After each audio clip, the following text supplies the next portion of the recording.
Hello guys, അപ്പം നമുക്ക് ടൂറിൻ്റെ ബാക്കി വിശേഷങ്ങൾ കണ്ടാലോ. അങ്ങനെ ഞങ്ങൾ കൊടൈക്കനാലിനോട് ബൈ ബൈ ഒക്കെ പറഞ്ഞ അവിടെ നിറങ്ങി ഗൈസ്. ഇവിടുന്ന് യാത്രയാവുന്നു.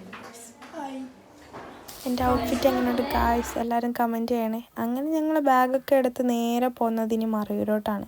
ഇവിടെ ആണെങ്കിൽ നല്ല തണുപ്പ്, അത്യാവശ്യം മഴയൊക്കെ പെയ്തുകൊണ്ട് ഞങ്ങൾ ജാക്കറ്റൊക്കെ മണ്ടയിലിട്ടാണ് ഓടിയത്. നേരെ ബസ്സിൽ പോയി ഗൈസ്. ഇന്നലത്തേക്കാൾ ഇന്ന് നല്ല തണുപ്പുണ്ടായിരുന്നു. ചിലപ്പോൾ നേരത്തെ എണീറ്റുകൊണ്ടായിരിക്കും. ഇതാണ് ഗൈസ് ബാഗ് വെക്കാൻ കഷ്ടപ്പെടുന്ന ശ്രേയ. ഇതാണ് ക്യൂട്ട്നെസ് ഒരുപാടുള്ള ആക്കില്ല. അവിടുന്ന് പിന്നെ ഞങ്ങൾ കാഴ്ചകളൊക്കെ ആസ്വദിച്ചുകൊണ്ട് ബസ്സിൽ ചില്ലടിക്കുമായിരുന്നു ഗൈസ്.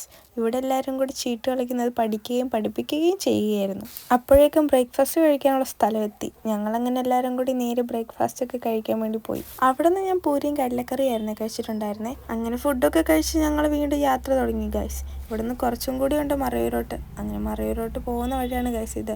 നല്ല ഭംഗിയുണ്ടായിരുന്നു. അപ്പോഴേക്കും ഉച്ചയായി ഗൈസ്. അപ്പം നമുക്ക് ഉച്ചയ്ക്കത്തെ ഫുഡ് കഴിക്കാൻ വേണ്ടി മറയൂർ റെസ്റ്റോറൻറ്റിലാണ് നിർത്തിയത്. ഇവിടെ കഴിക്കാൻ വേണ്ടി ചോറും സാമ്പാറും പപ്പടവും മീൻകറിയും അങ്ങനെ കുറേ ഐറ്റംസ് ഉണ്ടായിരുന്നു. അങ്ങനെ അതും വാങ്ങി ഞങ്ങൾ നേരെ ഫുഡ് കഴിക്കാനിരുന്നു. അങ്ങനെ ഫുഡ് അടിക്കലും കാര്യങ്ങളൊക്കെ കഴിഞ്ഞ് ഞങ്ങൾ ഇനി നേരെ പോകുന്നത് ട്രക്കിങ്ങിനാണ്. അതിൻ്റെ മുന്നൊരുക്കങ്ങളാണ് ഈ കാണുന്നത്. ഒരു 5 ജീപ്പുണ്ട് ഗൈസ് പോകാൻ. അങ്ങനെ അതിനകത്ത് ആൾക്കാരെ നിറയ്ക്കുന്ന പരിപാടിയാണ് ഈ കാണുന്നത്. അപ്പോൾ ഇനി ട്രക്കിങ്ങിന് പോയ കഥയും ബാക്കി വിശേഷങ്ങളുമായിട്ട് അടുത്ത വീഡിയോയിൽ വരുന്നതായിരിക്കും. അപ്പോൾ ഓക്കെ, ബൈ ഗൈസ്.